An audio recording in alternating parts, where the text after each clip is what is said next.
Welcome to another Dragonlance Saga review episode. It is Bakukal Frostcult the 8th. My name is Adam, and today we're going to give you the spoiler review of The Gates of Thorbardin, spoiler of a very old novel, by Dan Parkinson. Now, I would like to take a moment and thank the members of this YouTube channel and invite you to consider becoming a member by visiting the link in the description below and remind you that you can always pick up Dragonlance game materials using my affiliate links. Those are also in the description below. All right, so if you're coming here for the first time, the way these work is that I'm going to give you my pre-written review that I wrote as I was reading it and just sort of riff on characters, narrative, setup, stuff like that. The setting, impact on other aspects of the saga. And then, of course, if you're joining me live, throw something up in chat about your thoughts about this novel or something Dragonlance, and we'll just sort of riff a little bit on that. It is Friday. Let's have a little bit of fun. And if you're watching this after the fact, let us know in the comments if you have read this, what you thought about it. And if not, why? Why haven't you read it yet? All right. Again, this is just my perspective. If yours differs, that's life. And I'm okay with that. Share yours in the comments. All right, so here we go. We are immediately introduced to the plot in an interesting way. Apparently, a mountain dwarf named Chain Feldstone is having recurring dreams about finding the helm of Grallen, though he doesn't know what or where it is, only that he must find it. He tells the female dwarf he's into, named Jillian, about it, and she believes him and tells her father, Slag Firestoke. Slag does not want Chestall anywhere near his daughter, as he wants her to marry up in class, not down. So he pretends to help Chain, but the troops sent with him end up beating his ass and stealing his stuff. Setup complete. So Chain is seeking out a helm that he's dreamed of, and no one likes him. Then we're introduced to his resourcefulness as he lured a mountain cat into a cave to kill it. While he is butchering it, a kender named... Oh, you know what? I had named Chestall earlier, but that's actually the name of the kender. Chain is the name of the dwarf. So Chestall thickets away, wanders in, and hangs out in order to eat some of the cat that Chain kills. Chain tells him that he's on his way to Waykeep Valley, and Chain is headed that way as well. It presents it as a mysterious place that wizards won't even approach. Now, we know that Chain needs to get to Skullcap, so I wonder how he's going to get there if he's going through Waykeep Valley, which is not in the right direction. But in any case, they find a talking bird, and as they follow the bird, more cats arrive hunting them. I want to sort of put a pin in my review and just sort of talk about this whole cat thing real quick, because we're going to get a reveal here in just a minute that these cats are actually beholden to an Irda. Now, this Irda doesn't actually have a name. It doesn't have any sort of semblance of anything, except for maybe it's female, but they're not really sure. And it seems to be all-knowing and able to control all of the cats all around. Now, this is an Irda who lives right next to the north gate of Thorbardin, which is a weird place for an Irda to live, considering lots of creatures live there, and Irda are supposed to be like hidden away on a northern island somewhere. But what you're going to learn about this novel is that the author took a lot of freedoms and did whatever he wanted in the sandbox. And normally, I would say that's a good thing. And for the majority of this novel, it was a good thing. But it soured pretty quickly. And when it did it hard, which is upsetting because I really wanted to like this novel. All right, so as Chain and Chess flee the cats, they come across ancient gnome machinery from the assault on Gargath's Keep. That's right, Gargath's Keep, i.e. the Greystone of Gargath, that Gargath. They found his keep where the Greystone was held, and all of this ancient machinery is still there. It's still there from like the Age of Dreams. Has no one ever walked through? So the setting of this is like 200 years after the Cataclysm. So it's before the Warlands, after the Cataclysm. No one in those 5,000 years have ever wandered through this valley? No one. Okay. So Chain decides to make a hammer and sword from this machinery, as one would want to do. Because, of course, you know, he was beaten up and everything was stolen, so he doesn't really have anything. So he's wearing like this cat pelt as clothing, and now he's going to create a forge and make his own hammer in order to make a better hammer from the remnant gnomish machinery. It's creative, right?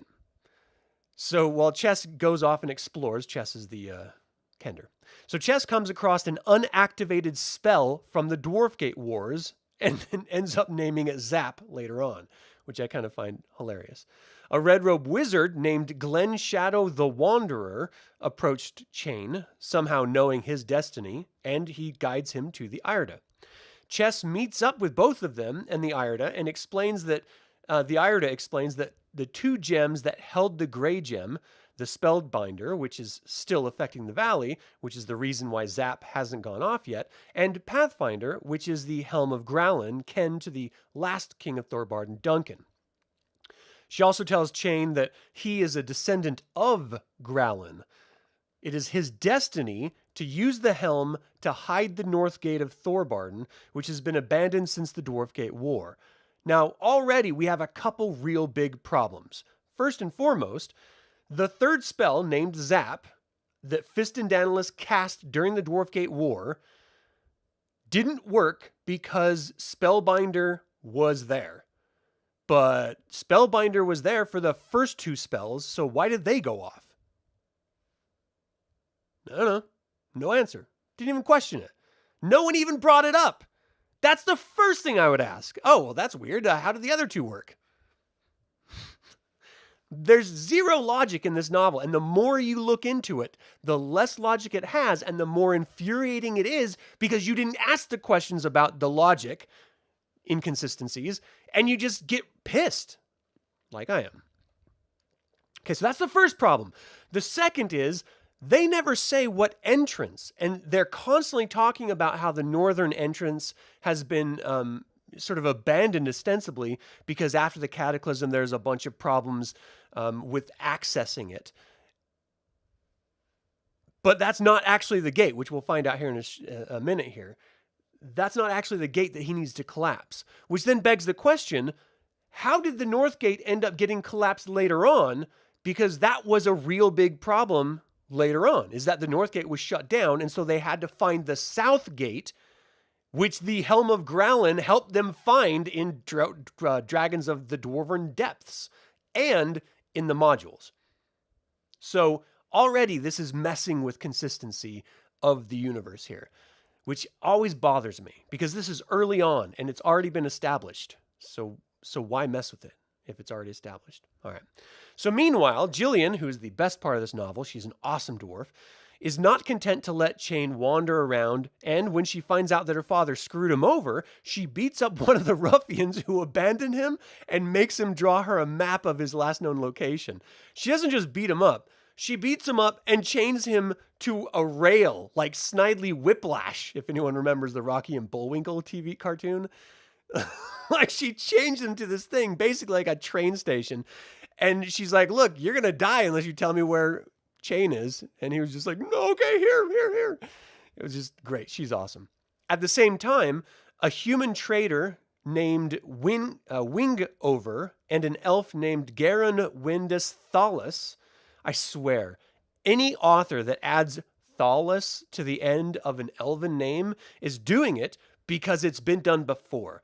They never think that maybe they have different last names. Maybe Thalus isn't necessary on every elven name, especially when you start it with Windus, because there's nothing more uncomfortable to read than Windus Thalin.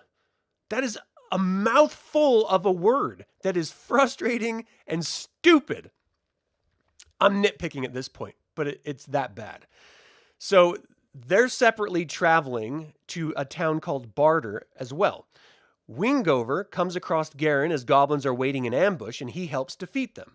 They end up capturing the last goblin to question it, as goblins are not supposed to be this far south, which again is news to me, because I thought goblins were everywhere. And the goblin says that it worked for Darkmoor, his commander, before a spell ends up killing him. After saying the Darkmoor name, apparently he had like this inner trigger inside of his body that if he said the name of his commander, he would automatically be killed. Literally, that's the explanation.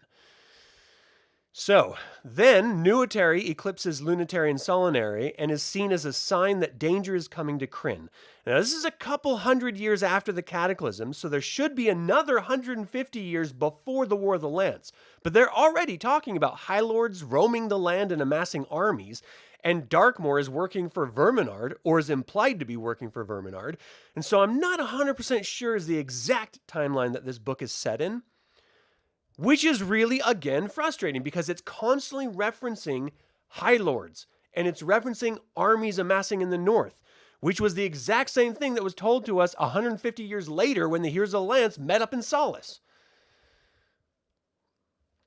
The human and elf head to barter as they come across a gnome named Bobbin, pulling a flying machine. He enlists their aid to get it flying, and they meet with the master trader Rogar Goldbuckle.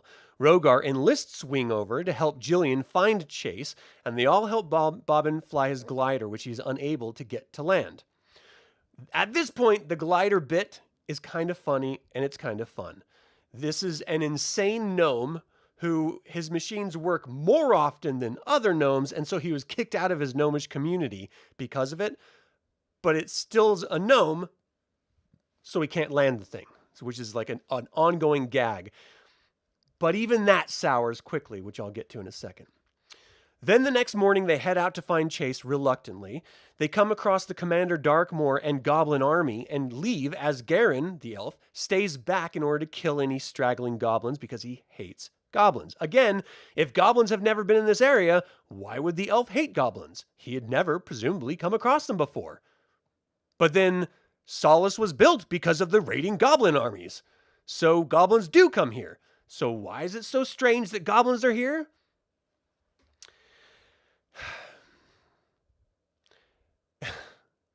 They come across a hungry Bobbin still flying on the currents of the Calcists, and this is a recurring thing. He is constantly going away and coming back over and over and over again. He's always hungry. He's always asking for raisins and cider. Weird combo to have a craving for, but everyone has different things they like. I like lasagna. He likes raisins and cider. What are you going to do? Chain, Chess, and Glen Shadow, with Pathfinder, the gem, are now off to find the helm of Grallen, as Chess is tormented by Zap constantly complaining about not being able to go off. The spell actually is talking. The one of the three spells that Fistandantilus cast, the last one, which didn't go off, has generated its own personality over these, 100 years? Like, when was the Dwarfgate War? It was after the Cataclysm. So, like, it can't be more than 100 years from now. Everyone's acting like it was a long time ago. For dwarven lifespans and elven lifespans, that's nothing. All right. So Garen takes out a significant portion of the goblin force, but is ultimately caught and tortured. He's actually hamstrung and put into slavery. Colonda Darkmoor, the captain of this goblin army, the commander, is trying to hold this valley between Pax Tharkaz and Thorbardin for the oncoming force, which leads me to believe that she is working for Verminard because he's the High Lord of the Red Dragon Army that then inhabits Pax Tharkaz. Glen Shadow the Wizard leaves Chain and Chess to get away from Spellbinder so that he can communicate with the Towers of High Sorcery. Apparently, he is he's here helping because the remnants of a renegade wizard are still around. At this point, everyone in this novel is assuming that it's Fistandantilus because who else could it possibly be? Everyone reading this novel. He needs to destroy this remnant wizard so it can't help the goblin force. Spoiler alert, it's not Fistandantilus that he's looking for. There is another remnant Dark One. They actually literally call him the Dark One too, which is what I always thought they called Fistandantilus. But his name is Caliban. So not as powerful as Fistandantilus, but it's easier to say. So he ultimately meets back up with Chain and Chess, who continue through the Frozen Warriors. There's this one of the two spells that Fistandantilus successfully cast was ice, and it entrapped all of the Nidar dwarves and the Dwarven army and the Thorbardin Dwarven armies in active combat during the Dwarfgate Wars. It froze them all. So this is a different narrative than the legends. And this came after the legends, which makes it even more perplexing. Because ultimately, there was a massive explosion which killed everyone because Fistandantilus tried to go into the abyss. That's never actually mentioned in this, the abyss part. It's only that he cast spells and that they didn't work. And then some of the spells blew up as a sort of final retribution, killing only Grallen's group of dwarves, which were assaulting Fistandantilus himself. So it's a totally different version of events, which again is weird. So they ultimately meet back up with Chain and Chess, who continue through the Frozen Warriors and head towards Skullcap. En route, they come across a mass migration between Plainsmen and Nidar dwarves, leaving the Goblin incursion, and Chain and Chess face off against an ogre, which they narrowly defeat, ending up burying it under a bunch of rubble. They group up with the refugees for safety for the night. Meanwhile, Chess wanders away and is picked up by Bobbin in his soar wagon, as he calls his glider, for the night. They fly off to Wingover and Jillian and report where Chain is. Chess leaves with the group as the gnome flies off, and I had initially liked the gnome as an invention, but they describe it acting like a helicopter more than a glider, which it is, a glider, not a helicopter. They're constantly referencing in this language of saying it hovers in the air, but it can't land. I don't think he understands that flying objects require something called lift. They can't hover. It needs something to cause it to hover. And a glider, which is ostensibly a paper airplane that you throw, cannot just hover in the air and then willy-nilly take off on its own. It's like it's a UFO or something. And it's only when it's convenient. It's very frustrating to read. It makes me really hate this author. So, let's see. Either the author doesn't know the difference between a glider and a helicopter, or he's just using it situationally convenient in order to have it hover but not land, which is, again, an asinine and devoid of creativity idea on the author's part. So go all in on the concept and have fun with it, but don't use the convenience to wave away logic. It makes reading it frustrating. So they all group together at a refugee camp and plan to head to Skullcap for Grallen's helm. And this is all to destroy a hidden entrance to Thorbardin, not Northgate, which was my earlier guess. They're discussing how to get across the goblin-infested plains when Jillian wanders off into a cave, is taken by an ogre, then runs from him and then kills him. The ogre, Chain buried, finds the cut-up ogre and plans with the other goblin armies to ambush the heroes. That night, the goblins come, and the heroes narrowly avoid them all, though some of them are hit with some poison bolts or something, and the floodwaters come. The waters don't actually do anything other than allow them to help escape, and they continue running off. Meanwhile, the goblin commander, Kolanda, is trying to position her army between the heroes and Skullcap, and she's convinced that they're headed there, and she also wants those gems. So Bobbin is unable to land still, and won't until the end of the novel, and the dragon from the eastern mountains near Sanction arrives confronting Bobbin, but his soar wagon is so erratic that the dragon is actually unable to destroy it. He's actually unable to even attack it, which is another insane thing.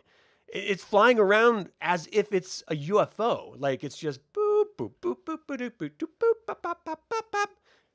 It's so stupid.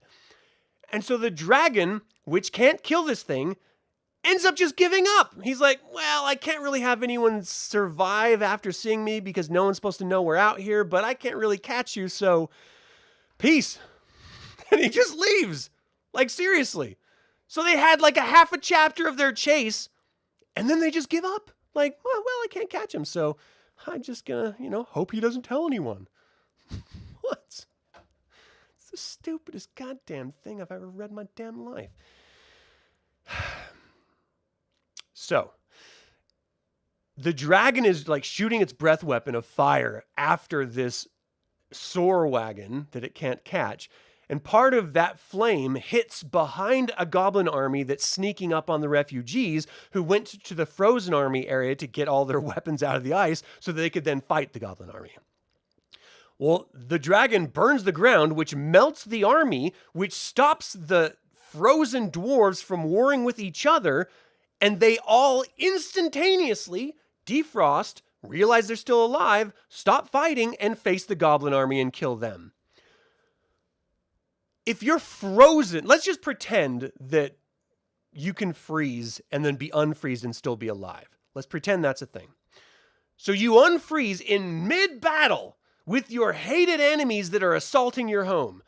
And the first thing you do is stop, assess the lay of the land and situation, and you're like, let's stop warring with each other and get these goblins here that you literally just found out about because you just defrosted after, 100 years of being frozen? It's so stupid. So why would the frozen dwarves defrost immediately? And then why would they immediately stop fighting each other and then kill the goblins, but ignore the refugees? Weren't they frozen in combat with each other so that when defrosted, they would still be in combat with each other? It's so illogical. And yes, I realize that I'm talking about a fictional story here, but I like a little bit of logic in my stories. So the dragon gives up trying to kill Bobbin when it realizes the gnome can't land, and just goes on a rendezvous with Colonda Darkmoor. She tells him that she has everything in order, controlling the valley for the coming High Lord, and the dragon remains dubious about it after having seen the goblin force spread so thinly. She insists that yes, she has it in control, and then she leaves, returning to her force in the Plains of Death. The Irda returns to the heroes in the guise of a panther just to drop off food, and then disappears again. For real. If you're going to help them, why aren't you part of the heroes that are traveling? Why not do that? We just need a catering service. This is the DoorDash for dwarves, so let's just do it that way. So, Chess tries to rig a pole in order to give food to the gnome when he flies by for the next time, but he nearly falls off a cliff when he tries it. They eventually get him back, and the gnome now has the pole dangling from the soar wagon as it stops and hovers, which is the language the author uses, not me, and then flies away again. The heroes move to the bridge, which allows them to travel to the Plains of Death, and Wingover convinces Chain to stay where he is and that he will go to get the helmet. Okay. Chain has been having recurring dreams his whole life about going to find this helmet. He is compelled by the spirit of his ancestor Grallen himself to go find this helmet. They get to a bridge, and this rando ranger human is just like, look, I know this is your life quest, but look at this guy, huh? I think I can do this better. So you sit tight. I'll go get the helmet. And Chain is like, yeah, okay. Go. I don't mind waiting. This is your destiny. The Iron Ogre literally said it's your destiny. And you're just going to hand it off to some other guy at the last final act of the book? It turns out that the helmet isn't even in Skullcap, but rather under some rubble at the base of some random hill. What? What about the module that places the helmet in Skullcap? What about the story, Dragons of the Dwarven Depths, which places it in Skullcap?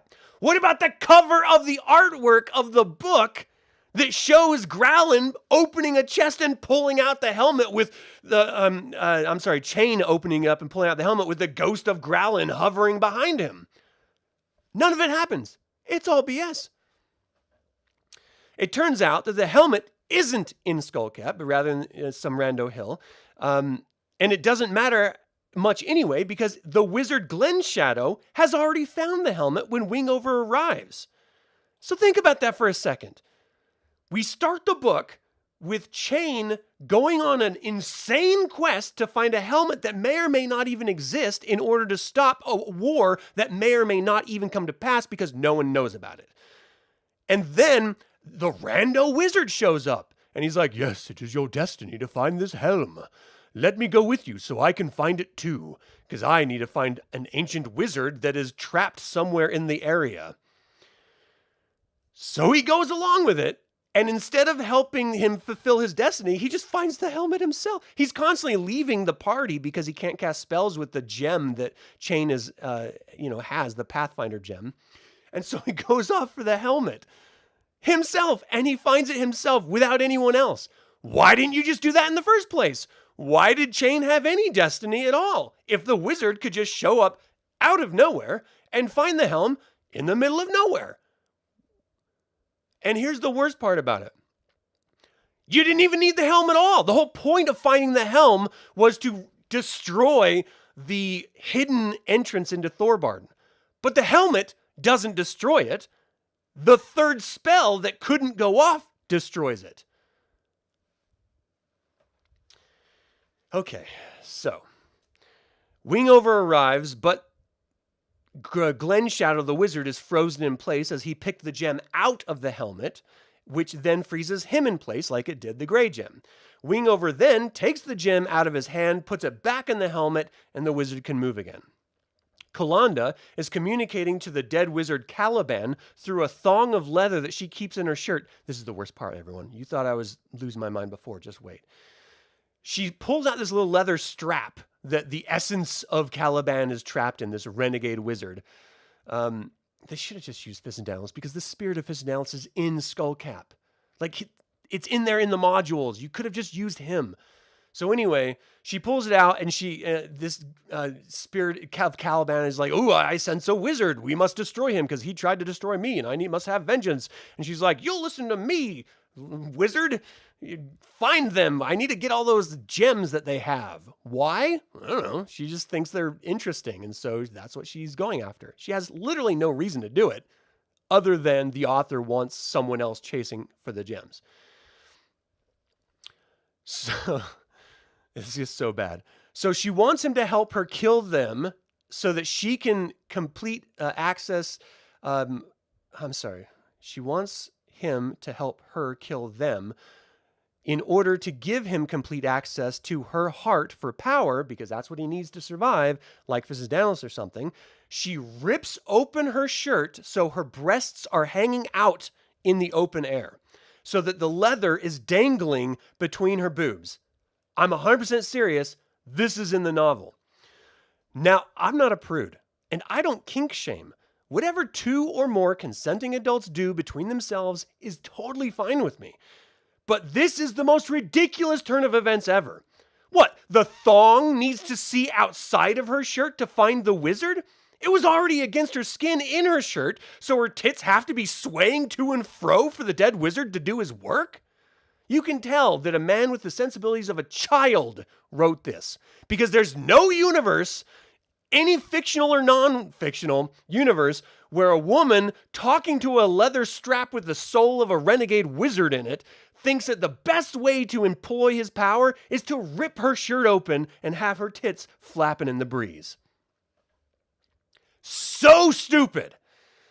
So she leads her army bare-breasted to the bridge and has them attack the heroes, who do their best to defend the bridge, hoping that Wingover gets back to them with the helmet.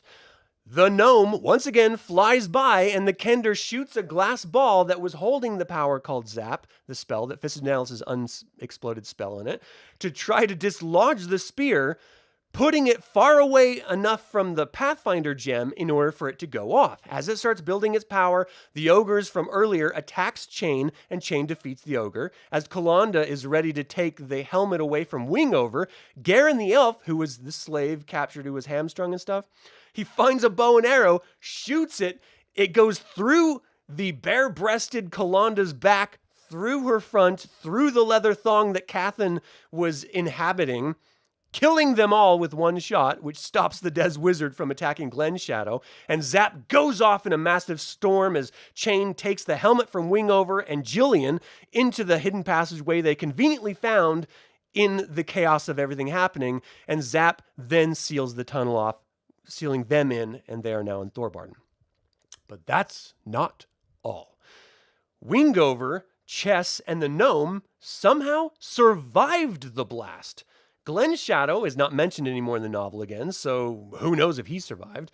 And Chain and Jillian are now famous in Thorbardin with the helmet.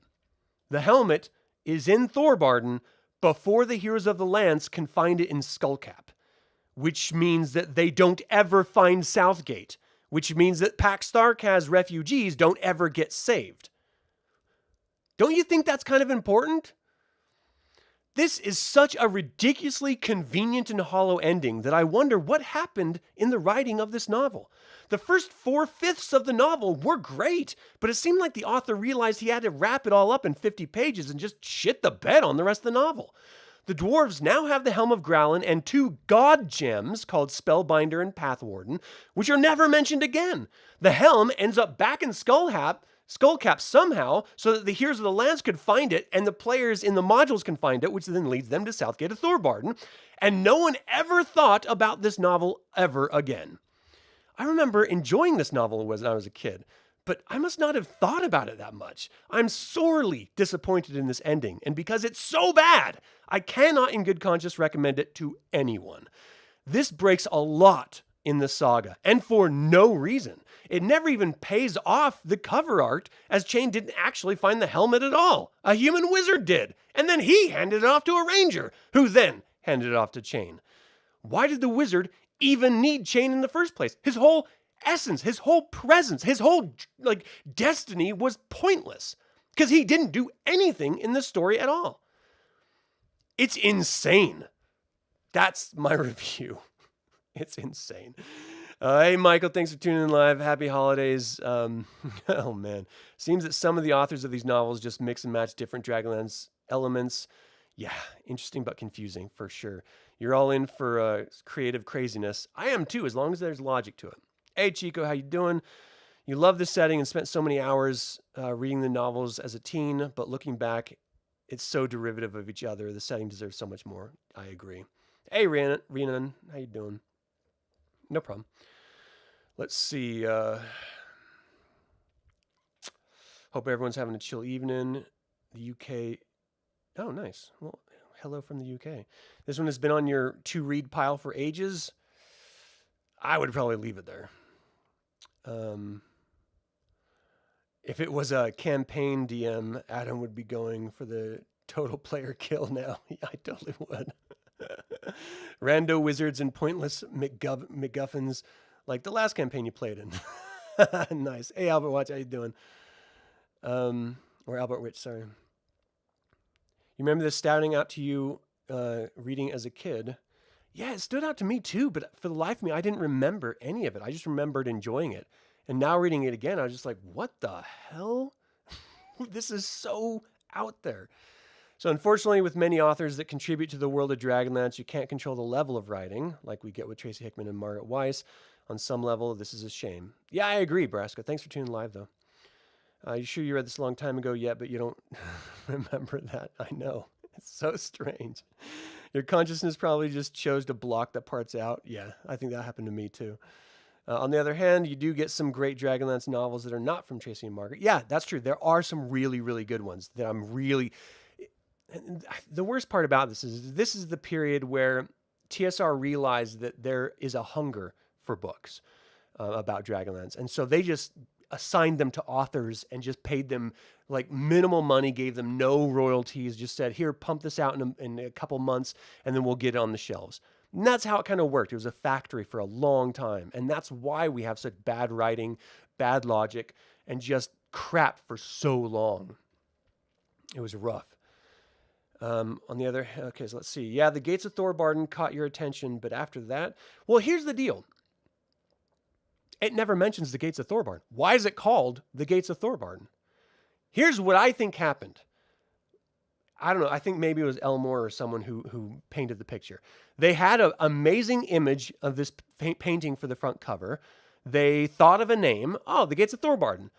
And then they just said, hey, write this. That was it. And then he had to make up a story. The Gates of Thorbardin aren't even mentioned. The whole MacGuffin is to find the Helm of Grallen to close the hidden entrance to Thorbardin. Not a gate to Thorbardin, like North or South Gate. It was a hidden entrance in the middle of nowhere, right next to the bridge to Skullcap. So it's like nothing makes sense at all. It's so crazy. Uh, I'm glad you like the review, man. You're supposed to make sense given the background. Yeah, it's just weird. I don't know. I really thought I was gonna like it, and like this scene, never. It never happened in it. Totally made up. There's nothing like that in the book at all. Look, there's a lot of covers that we get that are not exactly what happened in the novel, right? But they should be influenced by it. In this particular case, the name of the novel and the artwork on either version of the cover of the novel don't have anything to do with the actual novel itself. I mean, you want to do something fun, have the bare-breasted goblin commander charging toward a freaking bridge. That would at least sell some copies. This? Come on. I mean, so bad. And it sucks because I remember, like, there's going to be a release of a mail time of me unboxing this next week. I tend to finish them faster than I can get the unboxings out. And I know people are going to be like, oh, I loved that novel. I remember that novel. I challenge you, if you really think that you loved this novel, read it again. Because I don't think you actually remember it, what's actually there. I think you remember that you should have liked it or that you thought you liked it, but you didn't actually think if you liked it. Because if you did think, you would find so many plot holes and inconsistencies and ridiculousness in this, so many contrived situations that make zero logical sense at all. There's just no way you could like it or enjoy it. Like, and that's the worst part, is because the setup of this is great. Some of the characters in this are great. Jillian Firestoke, this firebrand of a female dwarf who just really loves Chain for some reason. She doesn't care, damn her father. She's going to go in the middle of nowhere, leave Thorbardin, which people don't do in this time period. She's going to leave Thorbardin, and she's going to find him, damn the consequences. She is like a Ginsu knife. She finds this massive two-handed sword, and she just goes in a circle. That's like one of the ways she kills an ogre, is she just spins in a circle. And she cuts him into bits. Like, that was in this book. How ridiculous is that? It makes no sense, but I love her character because she's just full of fire. Chain Feldstone, I like the concept of him. He's driven by a destiny that he doesn't understand. He's tormented by constant recurring dreams about finding this helm that he doesn't even know exists. He doesn't even know who Grallen is, even though it's his own ancestor. He's an orphan. And so when he goes off in search of it, he's trying to do something that he truly believes is his destiny. And then in the third act, he just gives up and lets someone else take it from him? Come on. Glen Shadow the Wanderer. Great setup for the character. This wizard who's going into the valley to try to find a renegade wizard's essence that eluded him. He went originally when this black robe mage Chestal, Caliban refused to join the Orders of High Sorcery, and so they sent a member of each of the orders together to go find him, to either bring him back into the orders or eliminate him. He refused, and so they started attacking him. They almost killed him completely, but he killed two of them before this Glen Shadow could escape. And he thought he killed him, but then like little hints have been coming up that the Dark One is alive through their scrying and stuff. Great setup. It's an amazing situation. You've got a renegade wizard. You've got the guy who thought he had killed him coming back to make sure this guy stays down. But he just finds the helm himself. He's not even the one that kills the renegade wizard. Some rando slave elf did with some rando arrow. Like, it's just so crazy. Like, they have this great setup, but there's zero payoff. The Irda. Why even have the Irda there if it's just a DoorDash? That's a weird use for this mystical creature. So strange. And the fact that they tied in so deeply with the Dwarfgate Wars and the Grey Gem of Gargath, like, that's really cool deep lore Dragonlance stuff.